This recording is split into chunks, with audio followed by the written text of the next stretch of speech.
और अब आज की दूसरी डिबेट। आज प्रधानमंत्री नरेंद्र मोदी की माफी ट्रेंड कर रही है सोशल मीडिया पर। महाराष्ट्र के पालघर में प्रोजेक्ट्स का उद्घाटन और शिलान्यास करने गए प्रधानमंत्री नरेंद्र मोदी ने छत्रपति शिवाजी महाराज के चरणों में माफी मांगी, क्योंकि 26 अगस्त को उनकी मूर्ति खराब मौसम में टूटकर खंड खंड हो गई थी।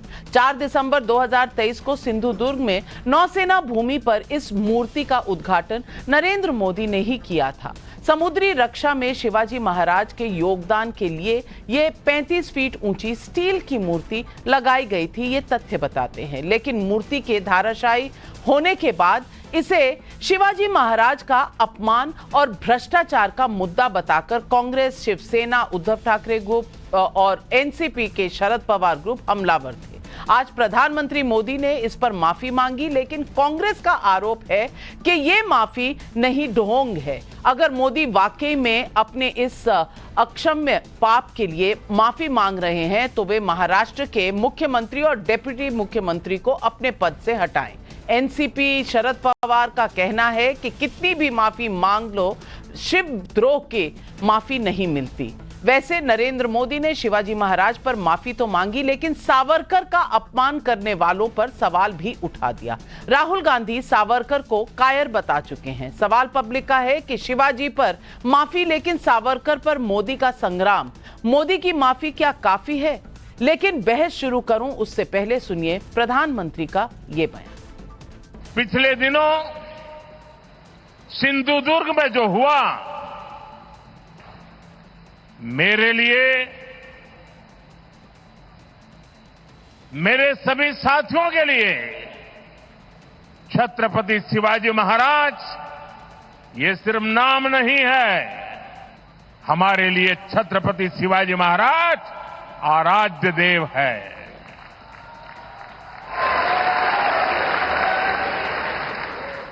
और मैं आज सर झुका करके मेरे आराध्य देव छत्रपति शिवाजी महाराज की उनके चरणों में मस्तक रख के माफी मांगता हूं।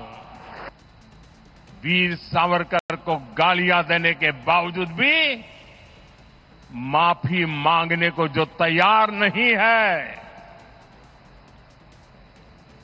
अदालतों में जाकर के लड़ाई लड़ने को तैयार है, महाराष्ट्र की जनता उनके संस्कार को अब जान ले। और आज इस डिबेट पे अजय आलोक जी के साथ जुड़ रहे हैं आनंद दुबे, प्रवक्ता हैं शिवसेना उद्धव ठाकरे गुट के।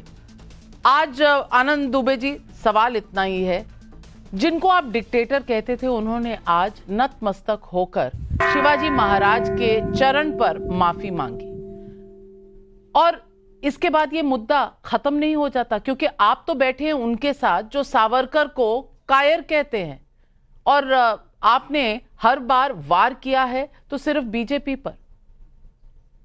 नाविका जी नमस्ते।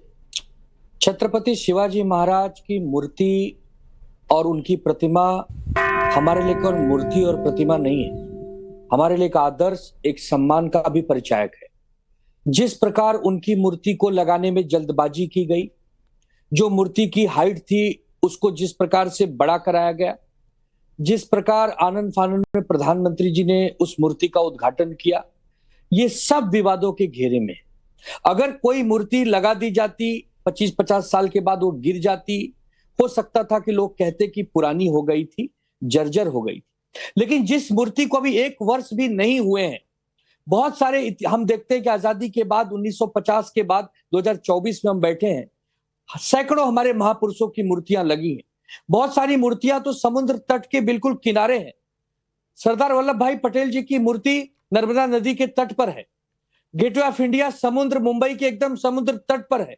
छत्रपति शिवाजी महाराज द्वारा बनाए गए कम से कम कई सारे किले जो 400-300 साल पुराने हैं, आज भी डटे हुए हैं, अडिग हैं। लेकिन जानबूझकर हमारे महापुरुषों का एक मुखौटा आगे रख के, एक उनका मुंह आगे रख के राजनीति करने की एक जो होड़ मची हुई है महाराष्ट्र में, उससे आज मन आहत। और जब पूरे महाराष्ट्र में सभी 13 करोड़ महाराष्ट्र की जनता ने और 140 करोड़ देशवासियों में जब आक्रोश है, और जब प्रधानमंत्री जी को ये लगा और उनके जो अधीन सरकार है उनको जब लगा कि हम पूरी तरह से घिर गए हैं, तब आज प्रधानमंत्री जी ने महाराष्ट्र में आकर माफी मांगी। लेकिन उस दीपक केसरकर जैसे मंत्री को नहीं हटाया जिसने ये बयान दिया था। अजय आलोक जी जवाब दीजिए, अजय आलोक जी जवाब दीजिए। गिर गई तो कोई क्योंकि बड़ी दुविधा टल एक गई। साल से भी कम के समय में मूर्ति गिर गई। वो कह रहे हैं आराध्य, उन प्रधानमंत्री ने आराध्य तुल्य कहा शिवाजी महाराज को, लेकिन फिर भी आनंद दुबे जी का कहना है कि ये मामला यहां खत्म नहीं होता। जवाब दीजिए। देखिए, जिसे हम आराध्य मानते हैं और जिसकी विचारधारा में हम विश्वास करते हैं, मूर्ति भी हम उन्हीं की लगाते हैं और बिल्कुल फक्र से लगाते हैं, गर्व से लगाते हैं। मूर्ति गिरी, क्यों गिरी, इंडियन नेवी एक कमेटी बना के उसकी जांच कर रही है और दोषी ऑलरेडी अरेस्ट होना शुरू हो चुके हैं। उसके जो स्ट्रक्चरल कंसल्टेंट हैं वो लोग भी अरेस्ट हो गए हैं और बाकी लोग भी जो भी इसमें दोषी होंगे बख्शे नहीं जाएंगे। माफी प्रधानमंत्री जी ने इसलिए मांगी क्योंकि मन आहत हो गया। सरकार भारतीय जनता पार्टी और एनडीए की है, प्रधानमंत्री देश के वो हैं। मूर्ति इस तरह से नहीं बननी चाहिए कि एक साल में गिर जाए, इसलिए देश प्रधानमंत्री ने माफी मांगी और हमें कोई शर्म नहीं है माफी मांगने में। प्रधानमंत्री ने सावरकर जी का नाम लिया जिसको शिवसेना भी पूछती। मैं तो आनंद दुबे जी से पूछना चाहता हूं कि शिवाजी महाराज की मूर्ति है। आनंद जी, शिवाजी महाराज का कब जन्म हुआ था, बताइए कब जन्म हुआ था? अजय जी, 1660 शिवाजी महाराज पैदा हुए थे और 11 वर्ष को एक मिनट मैं खत्म कर लेता हूं। 1660 में पैदा हुए, 11 वर्ष की उम्र से मुगलों से उन्होंने लड़ाई शुरू कर दी और मुगलों के दांत खट्टे कर दिए।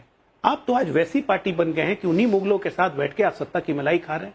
आपने तो अपना स्वाभिमान खो दिया। वीर सावरकर को मैं राहुल सावरकर नहीं हूं, मैं राहुल सावरकर नहीं हूं, सावरकर कायर है, सावरकर ये है। आज भी कांग्रेस के एक प्रवक्ता कह रहे थे कि 1909 के पहले के सावरकर को मानते हैं, बाद में वो अंग्रेजों के गुलाम बन गए थे। आप तो उनके तलवे चाट रहे हैं, उनके गोद में बैठ गए। शिवसेना प्रमुख बाला साहब हमारे बीच में नहीं रहे हैं, वो कहते थे कांग्रेस के गोद में बैठने से अच्छा है कि मैं दुकान बंद कर दूंगा। ये सब उनके स्टेटमेंट। जवाब दीजिए आनंद दुबे जी, जवाब दीजिए। शिवाजी महाराज पर तो प्रधानमंत्री ने माफी मांगी, क्या उद्धव जी सावरकर को कायर कहने वालों से माफी दिलवाएंगे? सबसे पहले तो नविका जी, अजय आलोक जी को ज्ञान होना चाहिए इतिहास का। छत्रपति शिवाजी महाराज का जन्म 1630 में हुआ था, 1660 में नहीं। इतने बड़े चैनल पर बैठकर, ठीक है आपकी त्रुटि हुई होगी, आप क्षमा मांग लेंगे, कोई बात नहीं, हम आगे बढ़ जाएंगे। अब आता हूं वीर सावरकर साहब। वीर सावरकर साहब हमारे आराध्य के साथ जो है उस पर भी जवाब दीजिए ना। अरे दे रहा हूं, पहले सुनिए, पहले धैर्य रखिए। वीर सावरकर साहब हमारे आराध्य हैं। हम शिवसेना 1966 में बनी, तब से हमने वीर सावरकर साहब के सम्मान में हमेशा झंडा लेकर आगे चलना सीखा है। 2019 में एक सरकार कॉमन मिनिमम प्रोग्राम पर हमने बनाई कांग्रेस के साथ।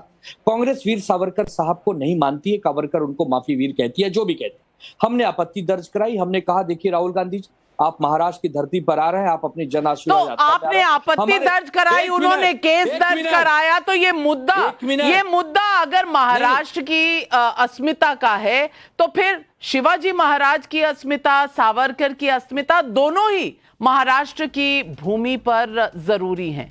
एक के साथ आप दर्ज करा देंगे अपना ऑब्जेक्शन और दूसरे में इस तरह से करेंगे, तो क्या ये प्योर राजनीति नहीं है?